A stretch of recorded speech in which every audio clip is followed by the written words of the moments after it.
Okay, so for that, the tax that is paid by the number of people that pays and whatever natural resources that the government can exploit should be meant for infrastructural development, right?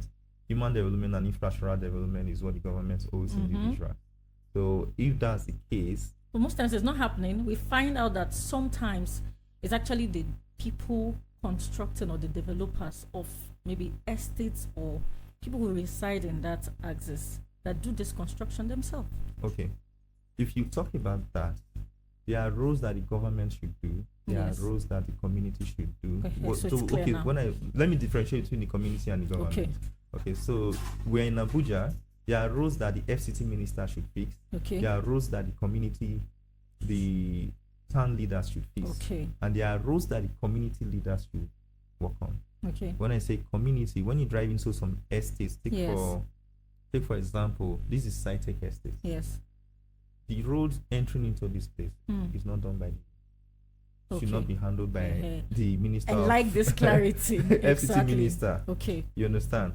It should be done by the community that lives around this place. You understand? Through the FCC minister. Sometimes they want to augment or not. Now, Jabi is an area council. Okay. Right? Okay. Jabi is a district. Yeah. So the districts of Jabi should handle some of these things. Okay. Through the ministry itself. Okay. Right? So if you go to remote towns, like maybe you go to Lugbe, Yes. the road that drives into Lugbe, straight down into Lugbe, maybe you come from the federal housing area, FHA, Okay. Yes. or maybe you come from the police signboard and the other ones. The road that drives into it directly is not actually the FCT minister's problem. Okay.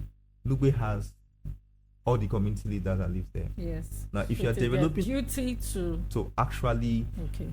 if there are no funds, they can write to the government for funds. That's what I understand. Okay. Because many of the times there are allocations that comes to these community leaders for those maintenance and development purposes. So you don't expect the FT minister to give a contract to somebody to come and fix that. To just better to come and fix the road in Lugbe. Or maybe you go to Kubo and you drive through the Kaduna School Road and all the way around. Yeah. It's not the duty of the government to do it, of the minister to do it. It's the duty of the community leaders in that area. Okay. And if you're building an estate, since we're talking about estates here, it's your duty as a developer to do the infrastructure. The government will only bring the infrastructure. Take for example, if you drive through Katampe extension, Yes. you come through the bridge and you drive straight down and you go to around ECOWAS estate. Yes. So from there on, the road is not tarred. Yes. It was tarred is basically the first layer of asphalt, which we call the construction temporary roads. So other activities will come up in that road, but it hasn't been done yet. There are two ways you can go about infrastructural development when it comes to an estate. You can actually put them first before putting up your buildings, Okay. or you do your later. buildings before you do your infrastructure. Now, if you do your buildings before you do your infrastructure, sometimes it saves you a lot of cost because you really don't have a lot of heavy duty equipment that will climb on it. Yeah. Now, if you do your infrastructure before you do your buildings, sometimes you have to do repairs. So that's why a lot of estates, they do their infrastructure after doing their buildings. So yes, it is actually the duty of the people developing that area to do their roads. Okay. Except on the notes that particular road, maybe the estate has two phases. Okay. Like if you go to Life Camp now, there are two godabs. So these two godabs, there's a road that runs through them, in between them, straight down to other estates on the inside. Yeah. So godab will maintain the road inside this estate. The road in between, collectively, all the estates can come together and fix it. Should fix it. But the road that leads to that from all the way from town to that particular place, it's not the duty of godab to do that. Okay. Because So that's where the minister comes in. Yes. Okay.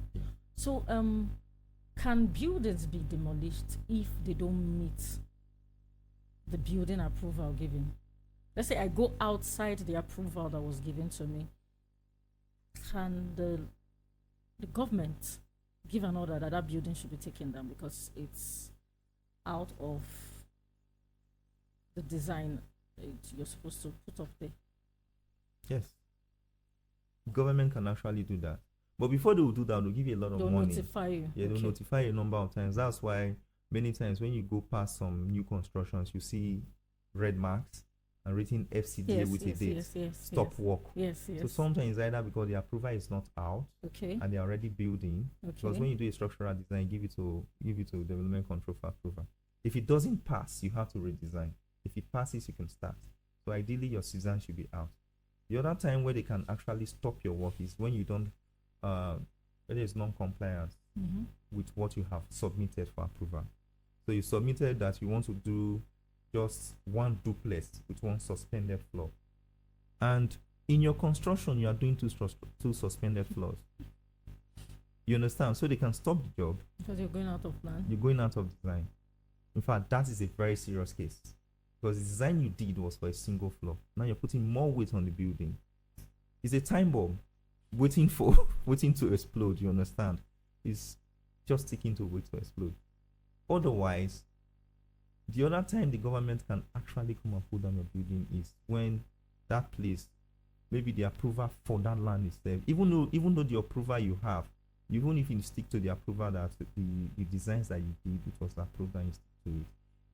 If there is an eventuality that the first conveyance of that particular property was for a residential apartment, and you went there and you did a commercial apartment, they will warn you, change use a number of times, change use to residential, change use and everything that we need to tell you. Okay, so there's usually a time frame given for you Yes, to either yes. comply or Yes. Matter of fact, in Abuja here, they will even tell you, come and apply for a submission.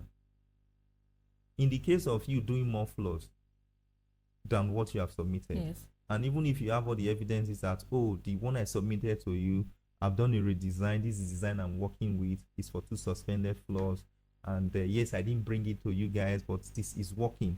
You have to submit you have to do a resubmitter so that they will reapprove that one that you are doing. Okay. And after they have reapproved it, they will come to your site and do a quality test. Okay. And when they do that test, if the building fails, they will pull it down.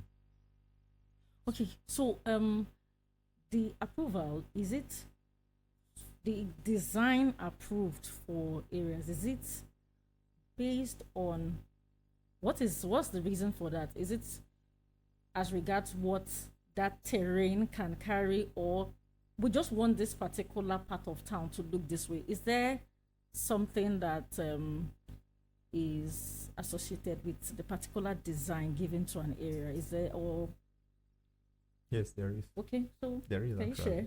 Yes. So Abuja is shared into a lot of we have zones in Wuse, right? Wuse Yes. zone 1, 2, 3, Yes, and yes, other yes. places. Then in Gariki we have areas. In Katampe we have all the sections that we have. Yeah. Now, in all of this, there is the commercial area Yes. and there is the residential Social area. Even though there is a bit of commercial activities going on in the residential area, it's not actually a commercial area. Yes. So, talk about CBD, Central Business District. Yeah.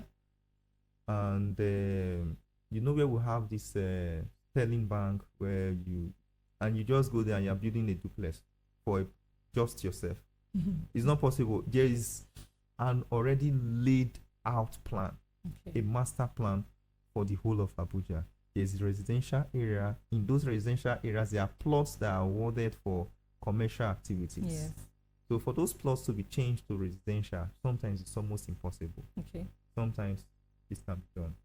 Now, in the central business district, in the commercial areas, there are areas that are also approved for some residency, for hospitality of maybe people living in that area or tourists coming in around or in around. So if this is the case, this master plan that we have in a large scale, Abuja has to do it a lot. In Idu, we have the Idu industrial area. Even though there's some area that is going to be residential in need, Yes. the areas that are specifically known to be industrial area are going to be for industries. Okay. And their infrastructure are usually different. Yes. That is why if you go to Idu around that in Nisami, you see a lot of land that is unbuilt, Yes. but is well tarred to a very good standard with all of the drains in place, because most of it is for industry. So the people that have residential allocations in those areas are fortunate to already have those infrastructures in place. So yes, actually a master plan that guides Abuja. Yes. You can't come to Katampe Extension now and you're setting up an industry. It's not possible. That's a residential area, right? You can also go to Guzape, maybe the FH in Guzape, and you want to set up an industry, let's say a cement factory. It's not possible. But if you go to industrial area, that is. So it appears that, or it looks like we no longer have bungalows. So does it have anything to do with the kind of approval being given now? Is the approval of bungalows still allowed in existence? Because what we see around town is more of terraces. Is there, I don't want to use the word ban, but do we still have bungalow approvals? Yes, we do. Actually, we do. Okay. So the thing is, what you see, like you said, in town is more of buildings with one suspended floor, maybe two suspended floors, and their likes, terraces and duplexes. But bungalows, yes, there's still approvals for it. Okay. But you won't find that in town any longer. But if you go to the remote towns, like maybe you go to Gwagwalada, and some areas beyond Kuje, maybe after Kuje, you still find bungalow approvals actually. But the thing is, in this dense area, right, the municipal area, you can't find bungalow approvals anymore. Yes, that's the thing. And even for people who had bungalows in the past, you realize that when they renovate to different duplex or maybe a terrace. Yeah, that's true. So the reason for having a house with multi levels or more stories is because you want more space in the plot of land that you want, that you have rather. Take for example, the reasons, to tell you something, the reason why we have a multi-story building, a building beyond 10 floors, we have buildings beyond 100 floors, is because you want more rooms in that land space that you have. Okay. So now, if you need a bungalow, if it's a 2-bedroom bungalow, or maybe a 3-bedroom, or maybe 5-bedroom, that's all you have.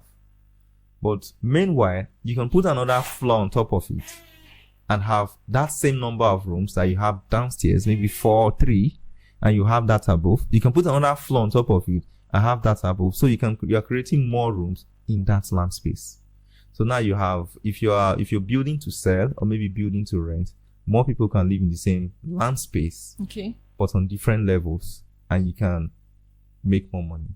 Okay, so it gives room to accommodate more, and the economic value. That's the point. The economic value for it. Okay. But what if, the house is for my use, I don't intend renting, and I want to have a bungalow, so I'll have to move towards Gwagwalada and Kuje. The remote towns.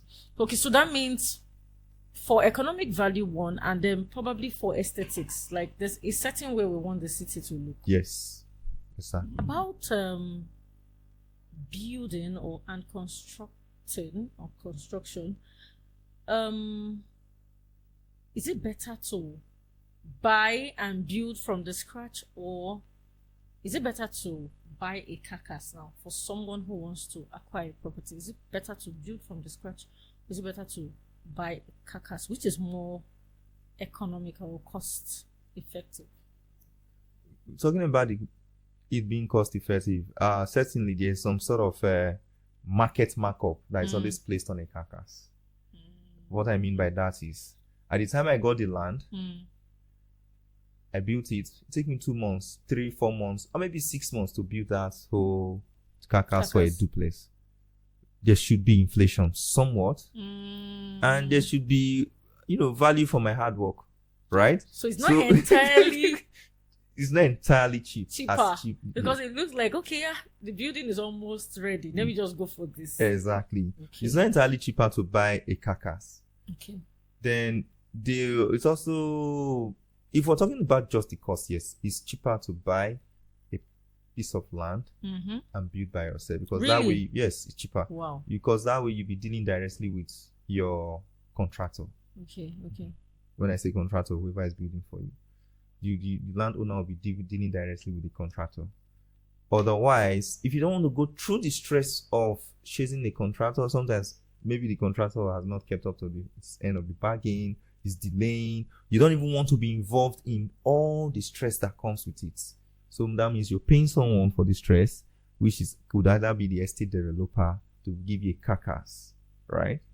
Build you to a carcass, and you handle the finishes to the taste you want, the colors you want to choose, the type of material you want to finish, how you want the space managed. So yeah, sometimes if you check the time frame, all the stress you have to go through with your contractor, and you value it as, no, you're more comfortable with buying a carcass, that's fine. Otherwise, you say, okay, let me save up some costs and build from scratch. But what would you advise? Would you advise purchase of carcass or purchase the land and build by yourself? I'm a contractor. What do you think I would advise? I certainly want someone to buy a land, and so that you can I build from scratch for them. Yeah, so that way I can also make more money and also do something that we civil engineers like to do. We like to create it. Okay, you want to be able to come up with your own design. Exactly. And if not the design, even if there is a prototype, we want to be able to say, okay, fine, they have made this way. I can tweak it a little bit. Okay. I want to build this. Okay. So it's something we enjoy. Okay, I see. Okay. So there's something that is common in Abuja buildings. Now, I don't know whether it is the soil or the cement, but there's this dampness that is found in almost every house in Abuja. This dampness, like the walls soaking and all that. What's actually the cause? Is it the kind of sand used in building, or what exactly is there? So there are a couple of factors that lead to it. Okay. So first is poor construction. Okay, so that means there are buildings that don't have that dampness. Earlier, I've told you that we can put a building on water, right? Right? You can put it. There are floating foundations, and you can put it on water, and the building stays there, right? So when you go to bridges, if you go to maybe the second Niger bridge or the first Niger bridge, you don't see the pillars wet. They don't. The columns and the piers, they are not wet. But when you go to a regular built house, it's damp. Yes. So like I said, it's poor construction. That's the first thing. Okay. So when you say poor construction, now where did they go wrong? Okay, so from the foundation, that's where they went wrong. So ideally, like I said earlier, I mentioned that a soil test report is really important. The soil test report will tell you what the soil can carry. Okay. The depth of foundation you should use. Okay. To take that again, a soil test report will tell you the bearing capacity of the soil. That is what the soil can carry. The type of foundation to be used there will be determined by the bearing capacity. Now, it will also guide you as an experienced person that with this foundation that has been suggested here, to make sure that dampness doesn't happen, this is what I should do after putting the foundation, or this is what I should do alongside while I'm doing the foundation. Okay. So there are water repellent admixtures that you can put in your concrete. Yes. There are also membranes.